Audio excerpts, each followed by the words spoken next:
difficulties. So, minor technical difficulties aside, welcome to the show with no name, beginning slightly late today, so if you're on that Game of Thrones train and you need to leave immediately at 8 o'clock, well, I hate you, but of course I will tolerate that fact because it is Game of Thrones time, so I won't hate you forever. And today, no Rob today. Rob has elected to do some other things today. He had some other stuff to do. So we're here with Vikram, who is the co-founder and CEO of Dropleaf, which is a subscription service that provides unlimited access to indie games. Hi. Yes, hello. How are you? How are you this evening? I'm good. How are you doing? Or I suppose early afternoon or late afternoon in. It's 5. Let's go with evening. Fair enough. All right, so I'm doing pretty well. If you could just introduce yourself really quick while I shoot out a bunch of tweets here. Yeah, of course. So, as said, my name is Vikram. I'm the CEO and co-founder of Dropleaf. We are a subscription platform that provides unlimited access to indie PC games. I have worked in a whole bunch of different fields. I've been a teacher. I've been a paramedic. I've been a birthday party magician. I'm not making that one up. And I kind of found myself on this project because my co-founder Z is a very good friend of mine, and he had this brilliant idea for a subscription service for indie games and asked me if I wanted to join about a year ago. And so now we are working on this full time. We're down in California doing the whole startup accelerator thing. Was he like, hey, you know that Netflix thing? It's pretty cool. What if we just did that Netflix thing but with indie games? Basically, the conversation was something along the lines of, I need to be able to sell this thing, and that's not really my area of expertise. Z is a brilliant person. He's very, very good at the technical side of things. He's very good at, talking people into buying into a vision of a thing, but has less biz dev experience, whereas biz dev's sort of what I've been doing for the last couple of years. So he roped me into this, and we're like, yeah, let's do this. Let's make Netflix. We are not a streaming service, by the way, but that's a pretty good comparison. You're not streaming anything, but you're providing unlimited access to a commodity in exchange for money. Yep. The business model is similar. It's a very similar business model. We actually revenue share with our developers rather than pay out licensing agreements. We think that's going to be better for us long term, but more importantly, we think that's going to be better for our developers long term in the sense that it makes things meritocratic. Games are getting paid out based on how well they're performing with the player base at any point in time. If people love your game, you're getting money for it rather than, hey, no one's heard of this, so we can undercut you on a license or anything like that. So there is a developer revenue share. How does that make you guys profitable over time? Because it kind of seems like eventually you're going to run out of indie games. I mean, you have a pretty robust catalog just to begin with of some of the greatest indie game hits of the last, I don't know.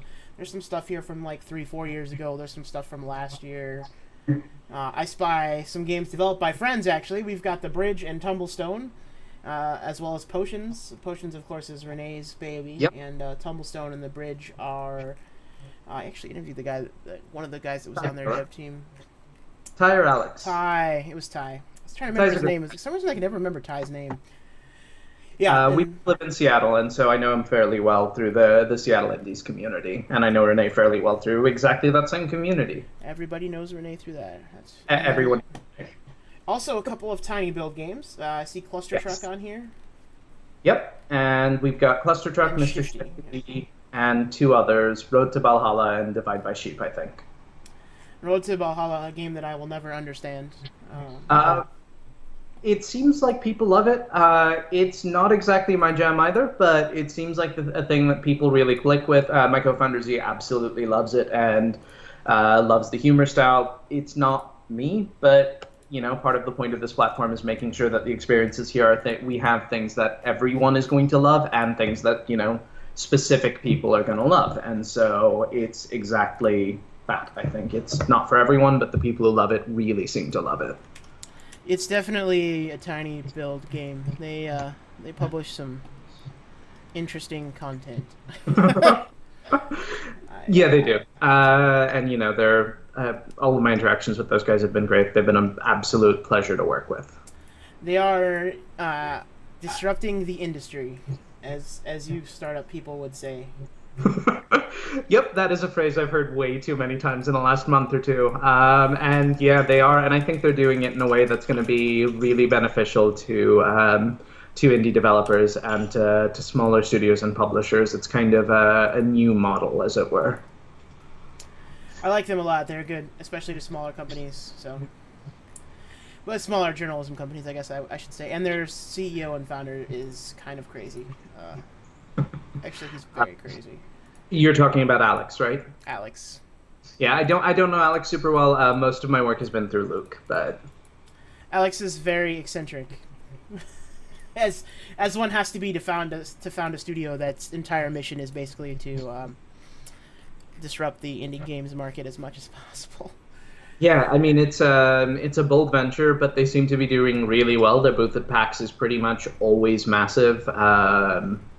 And they produce some really great games. I can say that 5 times fast. Cluster Truck is amazing. It's one of my favorites. I actually wrote a post about sort of the interaction between that and the fact that I'm on the autism spectrum. And so that is a weird little dovetailing there. You can find it on our blog, but that is a thing that happened, I suppose. Here is the blog, the Dropleaf blog, if you should like to read it.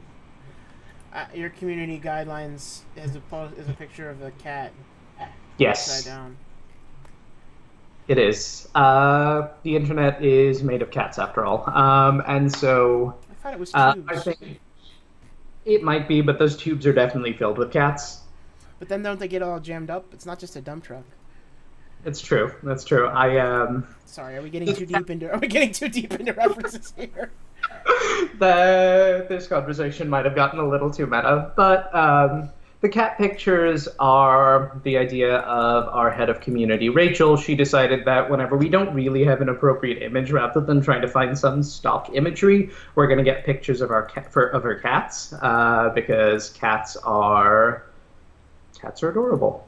That's basically it. You wrote a profile of Renee. Yes, I did, and a couple others, I believe, as well. I wrote a profile of Renee. Did you read my profile of Renee? I did not. Did you write it for Broken Joysticks? I did. How did you know about Broken Joysticks? Don't tell them. I'm kidding. Go ahead. Mostly through Renee. We're friends on Facebook, so things that end up on her wall end up in my newsfeed pretty regularly. Yeah, we pushed that pretty hard. We spent a lot of time on that. I spent a lot of time on that interview. It was a good interview. It was a good piece. I really enjoyed profiling Renee. She's a fantastic person, and I'm very much looking forward to seeing her in 2 weeks at PAX. Are you going to be at PAX? Yeah. Worryingly, no one has reached out to us to make appointments yet, so it may be a very boring PAX for us. But we're gonna find out. I'm hoping that next week, since Gamescom will be over at the end of the week, everybody starts sending out invites. For sure. I think everyone's hair is a little bit on fire perpetually in this industry, is what it seems like, especially on the indie side of things. The number of people who I've talked to who are either putting out a fire or ramping up for something is pretty much everyone, really, it seems to be the case. So yeah. Hopefully we'll see you in Seattle, though. I will be, both my co-founder and I will be at PAX. We don't have an exhibit there this year, but we will have an exhibit at the Seattle Indies Expo, and the two of us will be poking around PAX and, making friends. Well, please do Shanghai me if you wish to, and drop me a line, and we will go and drink beer. Or sounds like other alcohols. Sounds like a plan. That sounds great. Yeah, I love PAX. I've actually been part of the PAX Enforcer volunteer community for about 5 years now. I am pulling double duty this year. That is doing Enforcer things from about 6 to about 11 in the morning, and then trying to do biz dev and networking things for the rest of the day. We'll see how well my sanity holds up to that. I will be impressed if it holds up to both of those things. For that is a very rough day. But I'm sure you can do it. It's the stamina. As long as you end up at Pine Box afterwards, you'll be fine, right? Basically, yeah. Pine Box is sort of kind of a PAX institution at this point, I guess. Right, if I can't get in, I'm gonna be really upset because like Renee was telling me like it's really hard to get into bars because I've never been to PAX West. I go to East every year, and we go to E3. Usually I go to East and E3 and also Anime Expo, and that's it. Like, right. Three. I live in the Midwest, so 3 major travel conventions a year is more than enough for me. I also go to 2 conventions here in Chicago. I always go to Anime Central here in Chicago, and I always go to Midwest Fur Fest in December. And both of those are fantastic conventions, but I don't work at either of them. It's not, work. 3 working conventions a year is more than enough for me. Right. No, I can understand that. Conventions are very, very hectic and very demanding, to be sure. Trick for finding places to drink. Go to Belltown. Don't go to Capitol Hill. Everyone walks up the hill, walk down the hill, and make a right on like 2nd or 1st, and you'll get a whole bunch of bars that are going to be much less crowded. But then I have to walk up the hill when I'm drunk. That's also true, but but you can always take a lift. That's the problem with Belltown. It's not the only problem. Depends on where you're staying. We are actually staying, of course, because we're going to the convention, so we're staying right downtown at Hotel Max. So we're just a couple blocks away from the convention center, which is I have a fairly solid set of convention rules, and one of them is never stay more than like a half mile from the convention center, because otherwise it makes it hard to go home and relax when you need to relax. Yep, I am fortunate enough that I live less than a mile from the convention center, so I will be just kind of able to roll out of bed and walk over, which is nice. Yeah, that is excellent for you. I would like to be able to do that with any convention in Chicago. We do not have a gaming convention, which is very disappointing. We need one.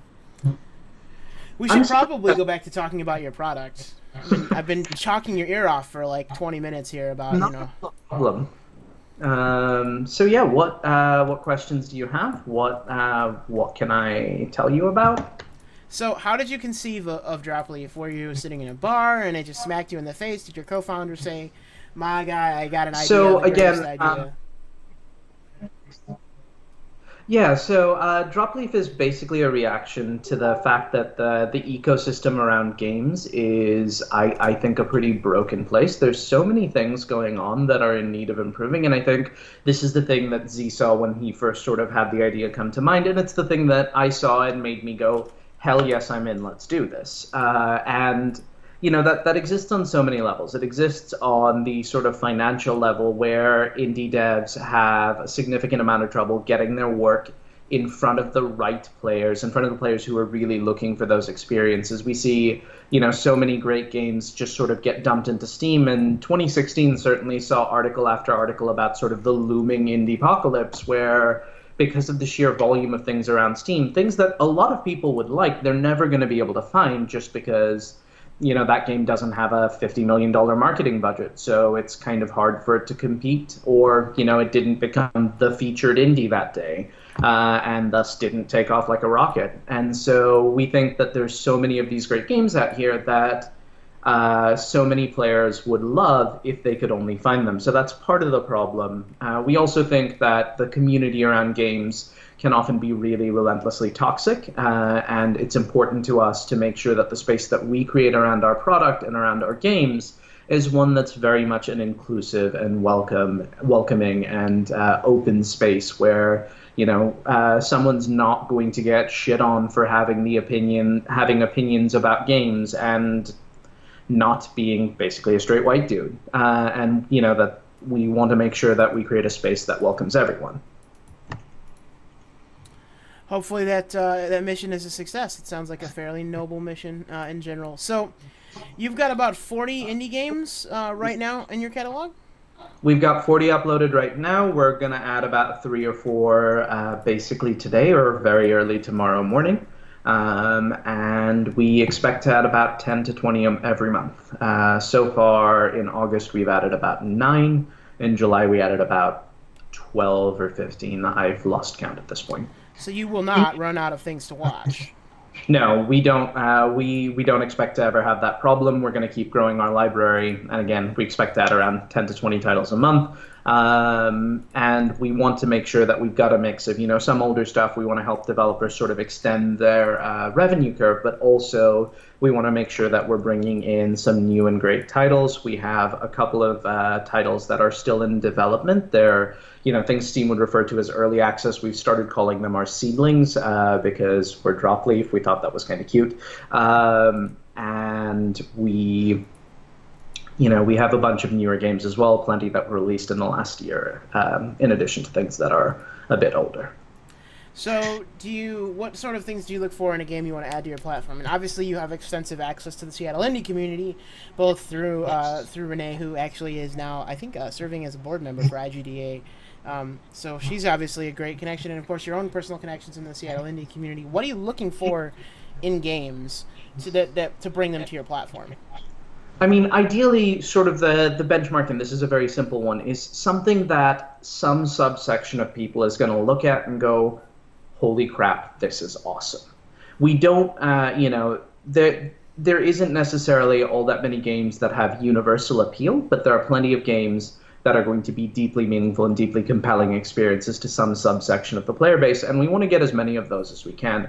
We want to make sure that if you, regardless of what you're looking for, we've got something that's going to fit your tastes in play and, what you want to see, whether that's you want to see more diversity and representation in your games, or you just want to see platformers with weird aesthetics, or you like bright, colorful things with, comforting, soothing musical tunes, whatever it is, we want to make sure we can deliver that. And so I suppose this is kind of a cop-out answer, but what we're looking for in games is this something somebody's going to love? Well, that's definitely a cop-out, because that's everything. I mean, so here's a question then. All right, so if I open up Steam today, and I mean, yes. I just have it open right in front of me, and I go to the Steam store, and I go to the much overused indie tag, and I look at the top trending indie games. So let's say that's the I'm top 5. Is the top trending indie game right this second, or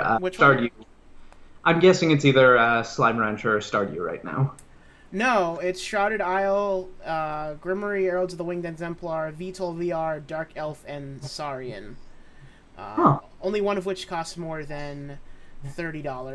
Grimoire, Herald of the Winged Exemplar is a $30 indie RPG dungeon crawler, which looks like it's a port of a game from the 80s. Yes, it's Mark Blakemore's magnum opus, the ultimate classic turn-based RPG. So, let's say you open up the top 5 of Steam like that, and you see it, and do you go after those games? Slime Rancher is there. It's quite far down the list. It's on, I think, 7? 7th. It's 7th, and The Long Dark is right after it. But, say you see that, or a game like Capitalism 2, which is an $8 game. Again, a port of the 80s. God, everything from the 80s, they're just dumping it on Steam. That's very... I just as a little sidebar here. As a games journalist, it's extremely frustrating that Steam has become this dumping ground for 80s ports. I don't want to see any more games from 1980 being dumped onto Steam. Like, especially in charged for. Like, if you want to release those as, if you want to release the binaries as open source, and you want to release those games for free, like Maxis did with the original Sim games, that's great. Right. But I don't want to see any more 1980s games dumped on Steam with no updates, no changes, or anything besides making them work on a modern Windows system, and then charge $15 for them. I'm so tired of that. Like, in general, we avoid reviewing. In general, we just try to avoid reviewing anything in that realm. But wow, it's just frustrating as a games journalist. I mean, I definitely think it's one of those. People buy them, which is why they keep getting done, right? Nostalgia sells, and I think somebody found out that it might be a little more cost-effective to just, instead of updating the game, why not just dump it on Steam, and hey, someone will buy it, and this isn't going to cost us a lot of money to make. So it definitely is a thing that happens. I will cop to having bought some 80s game port. I don't remember which one off the top of my head because I kind of loved the game and it was great to have it back. So I can't really shade on that too much, but I at least feel a little better about the top sellers. Right now, Slime Rancher's number 2, Hollow Knight's number 3. Hollow Knight, by the way, is a game you should get for your platform because it's fucking fantastic. Hollow Knight? Yeah, Hollow Knight, so good. I'll have to check it out. Oh man, it's if you like sort of like roguelite platforming RPG games, oof, so good. I think we have a fairly high selection of roguelikes actually on the platform. It turns out, of course, indie games and roguelikes tend to be sets with pretty big overlap. So we got a bunch of those. We're always looking to add more. They do well on our platform because of how our revenue share works, and also, they're games that people just kind of get hooked in and fall in love with for quite some time. And so, always looking for more of those. But I think you had a question for me, and I no longer remember what it was, and I'm really sorry. That's okay. We can move on to. I wanted to talk a little bit about your revenue share model, actually, if you can talk about it. I am more than happy to talk about it. What would you like to know? How it works? What is it? Yeah, tell me about it. Yeah, of course. So the basic idea behind how our revenue share model works is we have a revenue split that we do with our developers. The idea is dollars come in from subscriptions, and then they're split according to a particular revenue split, and that I'm not really going to say in an interview right now, but they're split along particular lines, with the bulk of it going towards developers, and that is allocated by time played on a per user basis. So effectively, if you're responsible for 1/3 of somebody's time played, you get 1/3 of their developer cut. But the reason that ends up working out for devs in the long run, of course, is one, it means the barrier to entry because we're a subscription model, the barrier for entry to games is basically zero. If somebody sees something and wants to play it, they're just going to play it. They're not going to sit there and go, well, do I really want to spend $15? So you're getting some revenue from that user as long as they find your game interesting and decide to pick it up at all. And then above and beyond that, because we're a subscription service, players are going to keep paying in. And so if someone plays your game for 2 months or 3 months or however long, rather than just getting the revenue from them once, you'll get it multiple times. And so that ends up working out being, in some developers' cases and for some games, they'll likely make more per player that on our platform than they would on Steam. I can say that for our very first month, when we did have a fairly small number of test users, of course, but during our first month in June, I believe Cluster Truck ended up making as much or more in just 1 month based on play as it would on Steam. And if it replicates that, it's going to blow its per user numbers on Steam out of the water. Interesting. So, do you think you can go head to head with Steam, because you have your own Steam-like client for download, obviously, and you need that for your revenue model for tracking, since your revenue model runs via timeshare, which is really interesting. There was another recent attempt at this sort of thing, not with indies, with AAA games instead, but it wasn't quite the same. It's called Liquid Sky. I don't know if you've ever heard of them. Haven't. I'll have to look them up. They're not at all like you. So basically, Liquid Sky took they took the idea of virtualization. Basically, if you've ever worked for a tech company that runs like thin clients that just connect to a VMs, right? That's what they're doing. And they're letting people connect to gaming virtual machines, and use those machines by renting time. You can kind of think of it as a 21st century version of the PC Cafe from the 90s. That's what it sounds like. That's a pretty cool concept, actually. Unfortunately, it doesn't come with any games. You have to use your own Steam library. And it's done by amount of time, so you pay for time, and then the different amounts of time, different PCs cost different amounts of. It's unfortunately the revenue model is very confusing. Yours is extremely simple compared to theirs. The revenue model is confusing, and on top of that, it's kind of like it's kind of a tough sell for people that aren't in the United States. If you're in another country and you don't have access to a gaming PC, it's a little bit easier. Like, if you're in Brazil and you maybe have a laptop, or if you're in any number of different European countries that maybe don't, you have to have great internet access to make it work, of course, which is right. Difficult. So wait, are they streaming the video for those games then, or how are they? Yes. Hey, Spiky Head Gaming, how you doing? Welcome to the stream. So basically, you have to. We're interviewing, in case you don't know, by the title down there. This is Vikram. He is the CEO and co-founder of Dropleaf Gaming, which is an all-you-can-play indie gaming service that you subscribe to for $15 a month, and you get access to right now $40, but catalog growing much more. Oh, you're telling me different amount of money. Say it. Different amount of money. We are currently $5 a month, $4.99.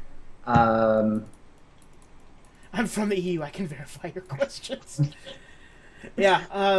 We're charging $4.99 a month for the people who basically sign up. While we're still in beta and we're still just launching, we will be raising the price, but anyone who signs up now is locked in at $4.99 a month for life, basically.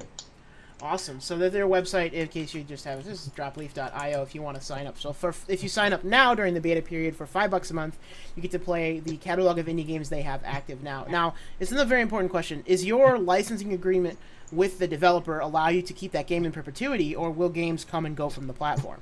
So we'd like to think our partners are going to love us and want to stay with us forever, of course, but it is very much the case that games might leave the service, and in those cases, the way that'll work is there'll always be at least 2 weeks advance notice, and then we'll pull the game down at the developer's request. I can say that the vast majority of our games are locked in for a minimum of a year, so they'll be around for quite some time.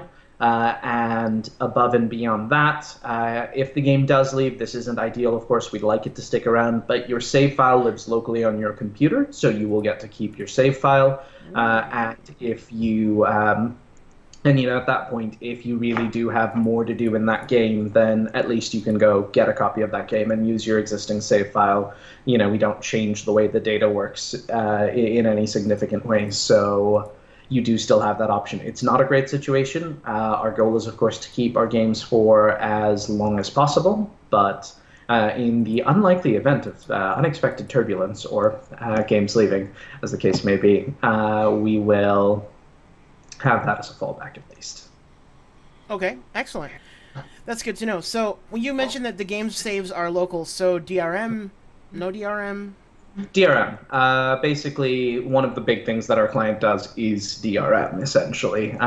We basically provide, and obviously because this is DRM stuff, I'm going to say as little about this as possible, but basically we provide a way to encrypt games and allow them to be run securely and only through our client if launched from the PC. So if they are taken off the service, there'll basically be a dud executable that no one can run living on someone's computer.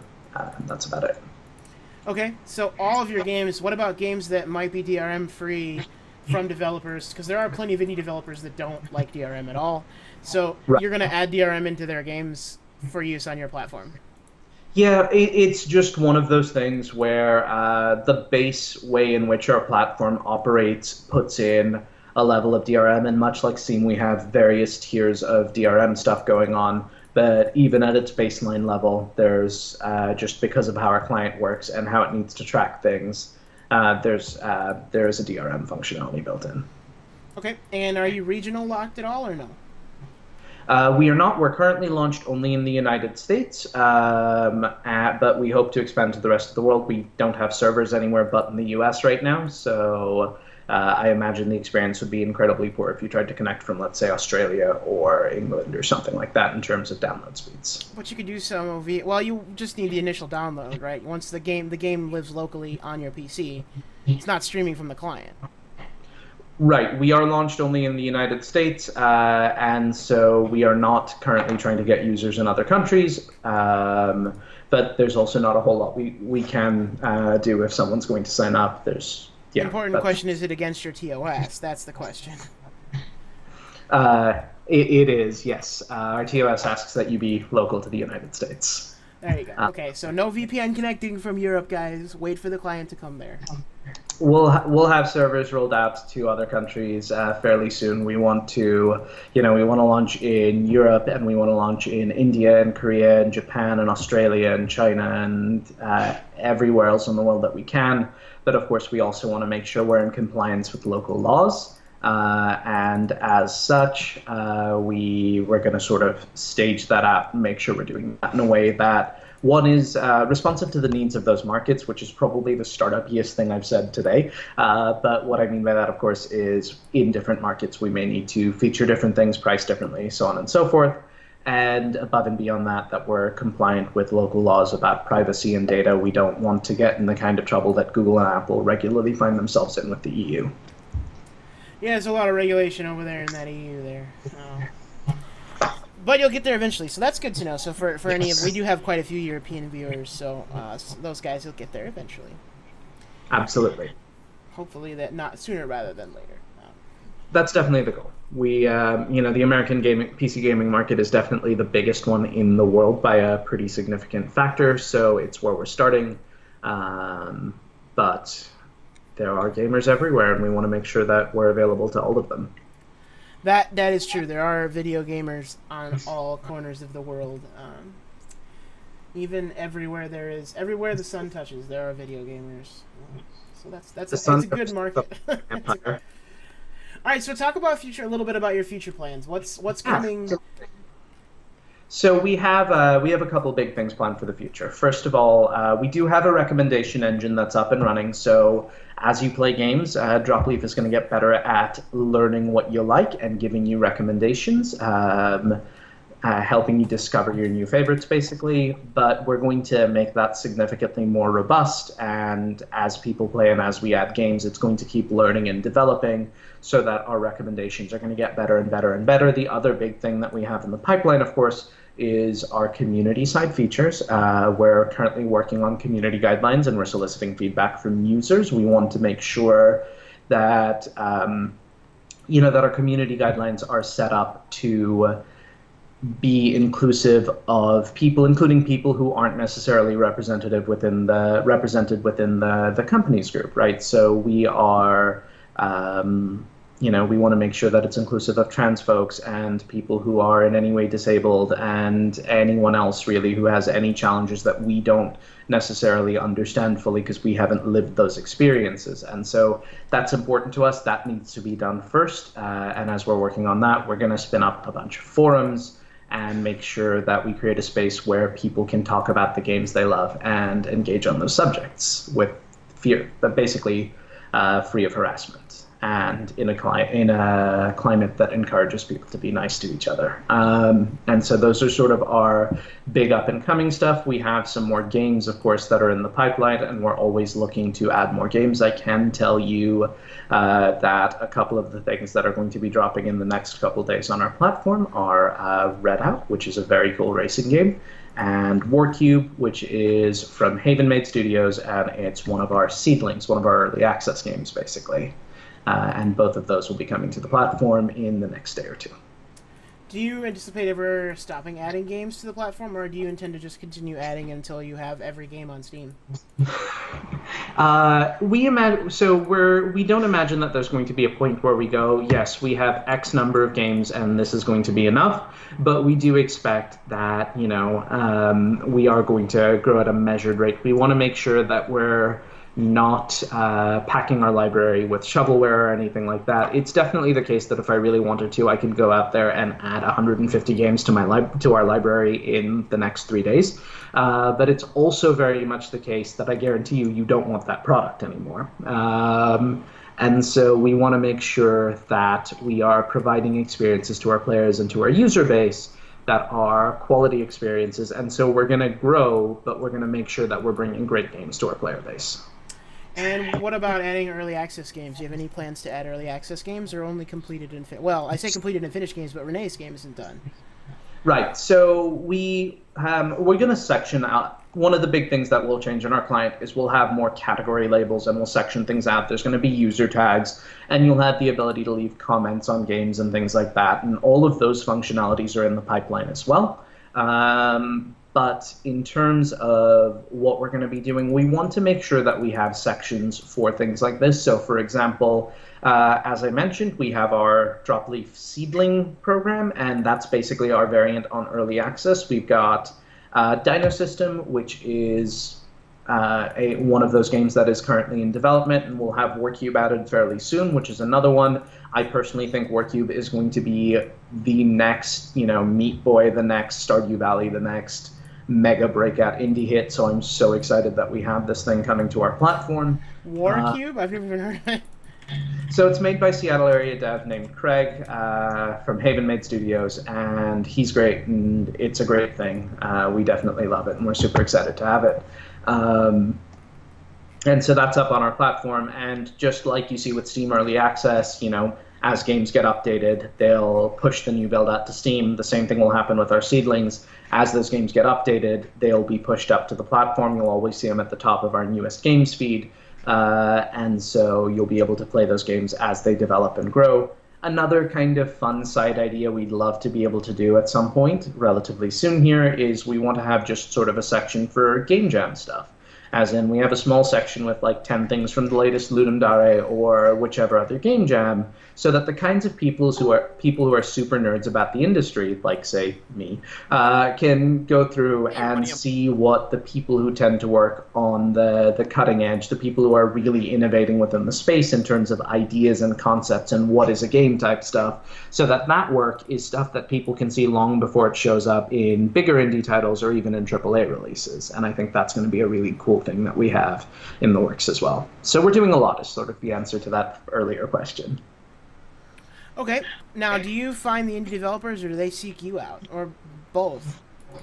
We've had a few developers find us, but for the most part, we are currently going out and seeking developers. We'd love to create a system in which games and developers are going to come to us, but right now it's it's much more straightforward for me to be sort of out there and winning people over and being my charming self and whatever else. So it's very much the case that we reach out to our devs right now on aggregate.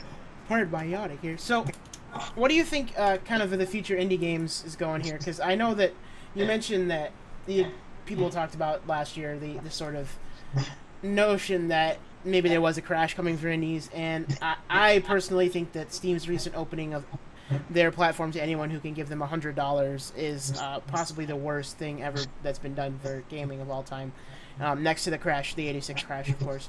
But so what do you think? Worst thing next to ET is what you're saying to the ET for the Atari. There's already a huge amount of shovelware on Steam. You don't have to look very far into the store to find $5 or $10 shovelware that is absolutely just being shoved onto people by the Steam store. Games that companies from China or India or Japan or anywhere else are making. They're making these games. It's just like what I was talking about earlier with the whole thing about re-releasing 80s games. Like, there are developers that are out there actively purchasing licenses from games that their licenses have gone away and they're in the 80s and those licenses have lapsed. They're purchasing those games for pennies and they're reselling them for $15 a copy on Steam and selling 200,000 copies. I don't want Steam to become that. I don't think anybody does. So it'd be nice if there was a breath of fresh air elsewhere. Well, hopefully we can do that. We never want to put shovelware out there. We never want to, make sure that anything we're putting in front of our audience is something that people can love. But at the same side of things, I think the gaming community has a troubling habit of getting way too no true Scotsman-y in a lot of ways, right? There's definitely this tendency to, for example, just kind of talk down or be very negative towards games that track very well with female players as one thing, but there's so much more than that. So, for example, I personally look at hidden object games and I go, I don't really care for these. I never want to play a hidden object game. They don't appeal to me at all. But I can also tell you that my mother and several of her friends have sunk literal hundreds of hours into playing hidden object games. My mom loves hidden object games. She gets a huge kick out of them. And while they're not my thing, I don't want to be the person sitting there and going, these are bad games, they're not real games. I don't understand that mindset. I don't understand that attitude at all. And so we do want to, we definitely want to make sure we're making a conscious effort to avoid shovelware. But on the flip side of things, I think there's a lot of hostility towards certain types of games that can be very well executed. I've seen some really well put together, compelling, narratively engaged hidden object games. And again, while they're not my thing, there's definitely people out there who go, this, I want more of this, please give me more of this. And we want to make sure that, hey, if hidden object games are your thing, that's your thing. We will absolutely make sure that you are taken care of. We see the same exact thing with mobile games. People ask me all the time to cover mobile games. I hate mobile gaming. Mm-hmm. I don't do it except unless you consider Switch mobile gaming, I guess. But Switch is a console, not a phone. Right. I'm really talking about phone gaming here. Like I to say I despise phone gaming, I suppose might be a little bit of a stretch, but it's not that much of a stretch because I really don't think that you can play a proper video game on a cell phone. But that's just my opinion. A lot of people have different opinions. But opinions aside, everybody has what they like and what they don't like, and I think that that's you get that whole you're talking about the hidden objects games. Mobile games are a multi-trillion-dollar a year investment market, and technically the most profitable game of all time is Clash of Clans. So, It is. So I do want to ask you to try one of two mobile games though, and I just want to see if these are the mobile games that will convert you to the Church of Great Mobile Games, and those are Monument Valley. If you haven't played Monument Valley, you should. It's absolutely gorgeous. The music is amazing, and it was the thing that convinced me that people were. I've always believed that games are art and games can be art, and I always figured mobile games would get there, but I didn't think they were anywhere close. Monument Valley is the game that's told me I was wrong. It's art. It is game as art form, very much. And Guild of Dungeoneering. Guild of Dungeoneering is absolutely hilarious, and the funny thing about this one to me is always that the game is $6 on the iOS store or the Android store, and it's $25 on Steam. And you get exactly the same set of functionalities on either platform. And everything is better optimized for mobile, and I think that's where the better experience lives.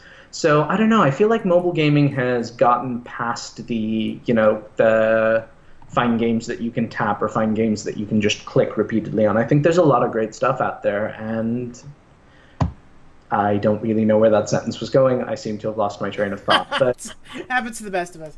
Monument Valley, an annoying and enterprising editor made me play Monument Valley, and it was a fine game. However, I am not a fan of games. In general, I will cover them if assigned, but games that exist purely for the form of art are not usually my cup of tea. The games I enjoy the most tend to be roguelites or other action-based games. And then social games. I'm really what you would call a social gamer. I don't really play a lot of games by myself. I mostly play games with my friends whenever I have the chance to play with them. And it's my only socialization because I'm a total introvert. So, like, I don't, if I didn't have to go to work every day, I probably would never leave my house.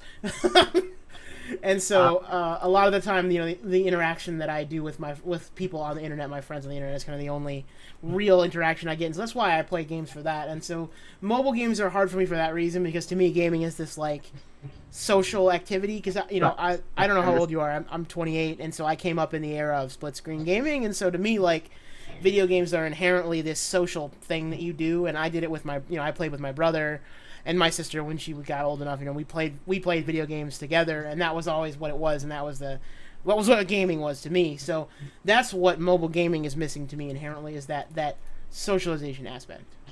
I can definitely see that. In fact, I agree with you about the social aspect of games. We actually have a fair number of couch co-op and couch multiplayer games. If you've got someone in your area to play with and you like roguelikes, I strongly recommend Dungeon Souls, actually.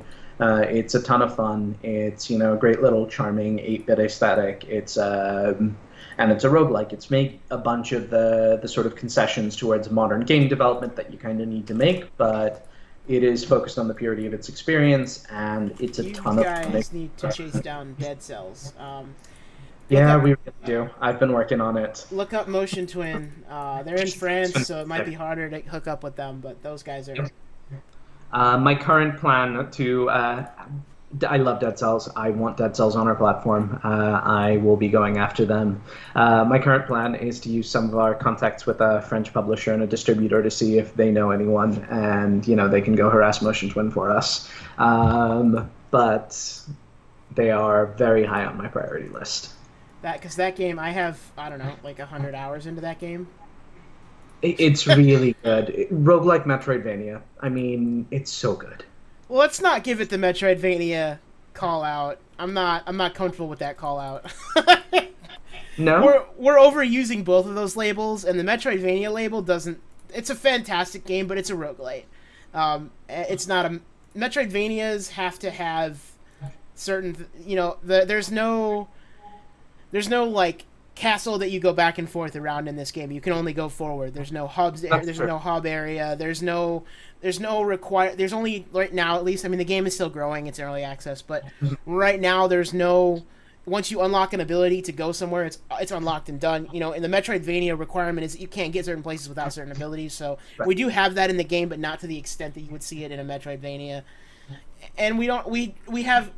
I feel like they tacked the Metroidvania part on there because it has a shitload of weapons and it has really big bosses. And they were like, Castlevania, that's Castlevania Metroid, right? And I mean, the aesthetic is pretty Metroid, is pretty Castlevania. Like, it definitely looks like it could have belonged to an SNES Castlevania game, or even maybe Symphony of the Night, though slightly lower poly than that game was. Yeah, I mean, we have overused both of those labels, especially in the last few years. This is true. Anything with procedural elements is now roguelike or roguelite. If you don't lose everything when you die, you're not a roguelite. Just on the that should be the baseline. Like, roguelite means when you die, the game is over. You go back to the beginning and you start the game again. You know, I'm actually much more comfortable with something that everybody else hates. I'm much more comfortable calling Dead Cells a Souls-like game, because of its sort of many parallels to the Dark Souls series. I'm super fine with calling it that, but everybody's like, no, that's not a real genre. I mean, I think it is. I think, though, unfortunately, I also think that Souls-Light as a subgenre has sort of turned into, basically, combat is 70% dodge rolling, and yes. I love me some dodge rolling, I really do, but also I don't think that needs to be like almost a default movement mode in quite as many games as it is. I think Dead Cells is great, but it's also very much the case that Dungeon Souls does a lot of things that are, I think, really impressive and really amazing, and obviously its sequels as well. But I think calling something Souls-light and just going, that means you dodge roll, right, does reflect a little bit of let's focus on just one thing and then use the marketing buzzword. I mean, that's what indie roguelike mania. It's all just buzzwords. If you want a real roguelike game that's in the same style as Dead Cells, you can look at Risk of Rain. Risk of Rain is a real roguelike game. Every run is individual. Nothing carries over. You start with only what you have. Now, it still doesn't have the castle to it. It still doesn't have the castle aspect to it, where you're going back and forth. If you want the castle aspect, you really have to go to something like Rogue Legacy. I like roguelites a lot. They're probably my second favorite genre of games next to FPSs. So you probably have to go to something like Rogue Legacy. And Rogue Legacy is a broken promise because it was such a game, had such promise, and it was such an awesome-looking game, and then it just fell on its head. It was just flat. It's like, I haven't had a chance to play it. I've heard it's pretty good. But that's pretty much all I know about it, beyond the fact that it exists and it was on one of Extra Credits games you might not have tried lists a while ago. I have 68 hours into it. It's kind of cool. It has a really unique central mechanic where like every single character you do has a flaw, different flaw. So like some of them are colorblind, some of them are midgets. Like, yeah, it's just different things. Like, it's kind of cool. They have a lot of different like little traits in the character, and that makes it fun. But it's a lot of promise and not a lot of delivery. Something that happens in a lot of indie games. Do you guys have any kind of? I mean, you're charging a subscription, so it's a sort of a different model than it would be if you were purchasing a game. Mm-hmm. But let's say, I mean, there's really no course for a refund. Like, there's no reason you would need a refund. Do you expect that a lot of people will get burned out on your catalog though, pretty quickly? What do you mean? So, I mean, you have 40 games now. You're going to be adding more and more. Presumably, eventually, you'll have hundreds. That's the goal. But I won't want to play hundreds. I mean, there's no way I ever want to play hundreds of indie games. Right. I think our thing is very much going to be that we're going to lean on the strength of our recommendation system. And what we want to do is, sure, if you're the kind of person who likes digging for treasure, then we're going to have a giant wall of games you can go dig through and find whatever it is you're looking for, and maybe something you didn't know you were looking for. But if you're like me, and your favorite Spotify feature is your Discover Weekly playlist or one of your daily mixes, which is just like, here's stuff you like, I'm going to give you a steady stream of stuff you like, then we want to be able to do that. And I think that's going to be true for a lot of our adult players who are, working professionals or parents or both, of course, and don't have time to go digging for stuff. We want to be able to go, okay, so you liked these games, you didn't like those games. Here's the next thing you're going to love. And then here's the next thing you're going to love. And then maybe once in a while, here's something that's a little outside the pale, but it's something we think you might like. And if you don't, great, here's the next thing you're going to love. And if you do, cool, we now know more about what you like. And so I think that's the way we get around burnout, right? Because games face the same problem virtually every internet media, and games on a subscription service face this like doubly so, where, hey, look, you now have access to all the content in the world. What do you do with it? What do you do next, right? Paralysis because of having much. Yeah. Thank you. I was failing at words there. Is definitely a real thing. And so for the people who want all the choice, we'll make sure that's an option. And for the people who are just like, what am I going to love? We want to make sure we have a great answer to that as much as we possibly can. Yeah, so do you think that you'll ever run out of games to put? I mean, there's never run out of games on Steam. You guys just going to chase every game on Steam eventually? I mean, not necessarily every game on Steam, certainly, but to a large extent. I mean, there are literal millions of games on Steam. Mm-hmm. And if we are adding, let's say, 20 games a month, we can add 20 games a month for the next, I would guess, couple century, for literal tens of thousands of years without capping out Steam's library.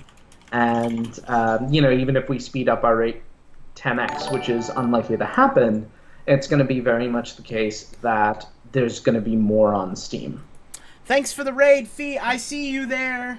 Thank you for the raid. All of you who are stopping by, thanks for stopping by.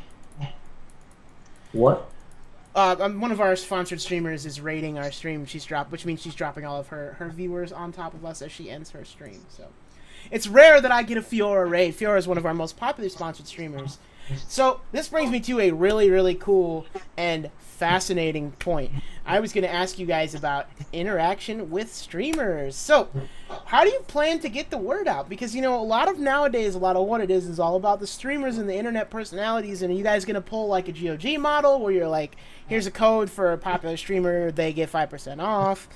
If they don't get the 5% off, oh my god, the chat's going nuts. Yes, thank you guys so much for coming, for being Fiora. Drop a follow. This is Vikram from Dropleaf.io, an indie game subscription service for $5 a month. You guys can play as many indie games as you want.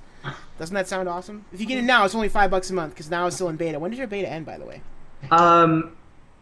The short answer is kind of when we're ready for it. We expect that we're going to be in beta for the next few months at least. But as we build our features out, we'll start going towards our full price. Which is only going to be $15 a month, guys. So it's still a bargain. I mean, you're going to have access to literally hundreds of indie games for $15 a month.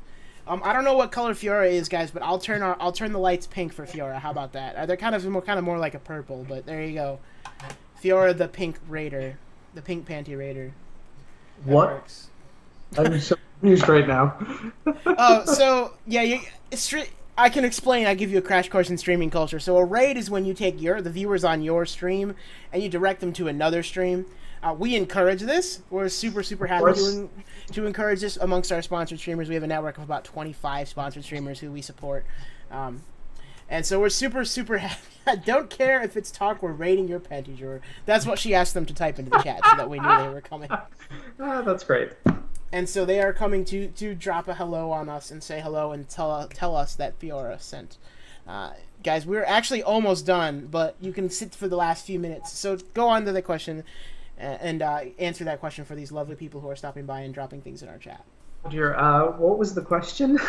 Well, you guys distracted Vikram so much with your panty raid that he doesn't even remember what we were asking. So how do you plan to promote your service? Because a lot of companies like GOG... Oh, thank you for the host, Hetty. Much appreciate. If he was going offline to drop reviews off on someone that she likes, well, she better like me. I mean, I sponsor her. That's how it works. I give you things, you like me. That's how the relationship works. I know that's actually not how any relationship should ever work. That's really bad and toxic. But, Vikram's pulling his hair out. He's like, stop. Not at all. Not at all. I had a brain once. Sorry, it went on vacation for a second there. So to answer your question, we're going to be doing a lot of things to get the word out. One is, of course, we're going to be running some press, as you obviously know, as you are one of those press people. It is true. We're also going to be using exactly what you suggested. We're going to be using various influencers on Twitch and YouTube and everything else to get the word out, play games on our service, talk about our service, direct your users over to our website, and of course we're going to be on Facebook, the Twitters, the Instagrams, and all of that stuff to get the message out. We're basically all the things. We'll probably put a banner ad up on IndieDB for good measure as well, and we'll be at every show we can conceivably get to make friends. Basically, I think one of the important things about this to us is the community side of things. And some of that, I think, is going to be most benefited from just sort of being out there on our social media, but also physically in person, being actual humans for anyone who's got questions to just come up and bother. I will personally be manning our table at the Seattle Indies Expo, for example. So if any of you will be at PAX, you're always welcome to come up and pick my brain or throw things at me. Please don't throw things at me. That would be unpleasant. Or don't make offers you're not prepared to accept. Of course. So, did I answer your question in there somewhere? I'm sorry. Yeah, that's the question I asked. Pretty well answered. So now I want to know, you guys going to be at the actual convention? So will I see you at E3 next year with a booth? That's a real question. That's the goal, right? We will hopefully be at E3 with the booth. We'll be at GDC. And can you get me in? To GDC. Actually, I would come to GDC, but GDC's not really a convention for media. GDC's really they offer media passes. They're very generous in offering media passes, but it's really a convention for developers. Right, which is of course why we absolutely need to be there. And hopefully we'll be at both South and East next year as well as Prime. So we do have a whole bunch of shows we'll be at. That's good. I'll be excited to see you guys there. Hopefully I'll be interviewing you, and it'll be I'll tell you, this is a moment of small bragging moment. So Brendan Green, who is also known as Player Unknown, who created the wild sensation Player Unknown's Battlegrounds, gave me an interview 1 week before the game came out at PAX West. Just a one-on-one with me and Fiora was there, actually. She's not in the stream anymore, but Fiora was there. He gave her and I a one-on-one interview before the game came out. Now he's like a huge fucking celebrity, right? Now he wouldn't even answer the phone if I called. But I'm sure that's not. Wouldn't even give me the time of day. Now I'm sure. But back then, Fiora and I got to interview him one-on-one, and it was this awesome, fantastic experience. So hopefully next year I'll be saying I got to interview Vikram right before they became the next Steam. That would be great. That would be amazing. And I promise we will always be available for future interviews, regardless of how big we get. And D-Train asked if you will be at PAX, and I think the answer to that question is yes, correct? I will be at PAX. We won't have a booth at PAX, but we will have a booth at the Seattle Indies Expo. We were a little late at getting started for PAX this year, unfortunately, but we'll have a booth, as we said, at the Seattle Indies Expo. And I will be wandering around PAX. You can poke us on Twitter and find out where I am, and I'm happy to talk games or gaming with anyone who finds me. I'm going to set possibly a meeting between you and my favorite PR people. That Awesome. would be very useful for you, I think. I have a few, not a lot. I don't have an extensive list, but I have a fair list of industry PR movers and shakers, and in the games world. And so maybe we can hook something up at PAX.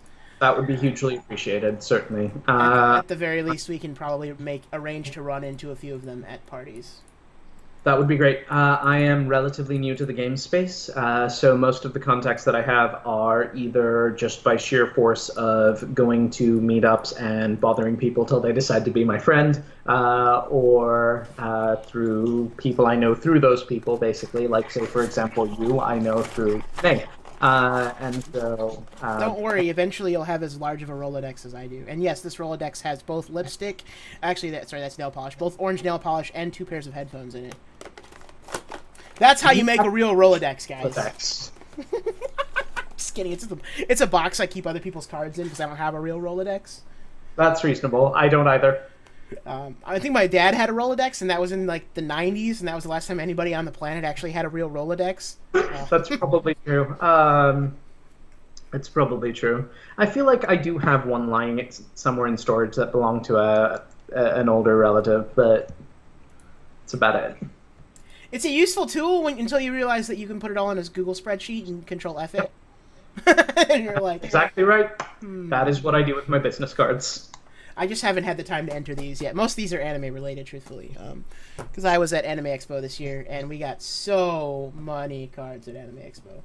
I believe it. If you like the animes, read the website, www.kitsuga.com. Well, that about wraps it up. So if you would like to say a final statement, make sure you plug your social media. Make sure you tell people all about Dropleaf.io. And, do your thing.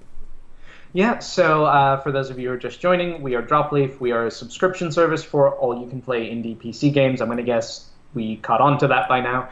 And we are focusing on building a wonderful, inclusive community. And we have a recommendation system, so we'll always help you find great games you're going to love. So, check us out at dropleaf.io. If you sign up right now, it's only going to be $4.99 a month for the lifetime of your subscription. Dramatic tone of voice, optional. Follow us on Facebook, like us on Twitter. I think I have that backwards. We're on Instagram. Say hi, be our friends. Thank you. And that's pretty much what I got. All right, guys, thank you so much for joining us tonight on the show with no name.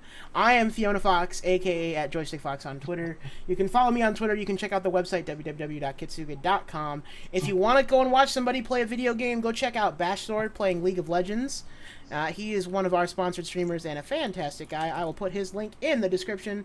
Tell him Fiora sent you. Don't tell him I sent you because I don't want him to know that I sent you. And I'm going to go watch Game of Thrones. Vikram's going to go back to conquering the world of distribution platforms. And the next time you hear from us, it will hopefully be telling everybody about how this platform, when we once interviewed the co-founder, now is the biggest thing since sliced bread. That's the goal. Thank you so much. You guys have a great night.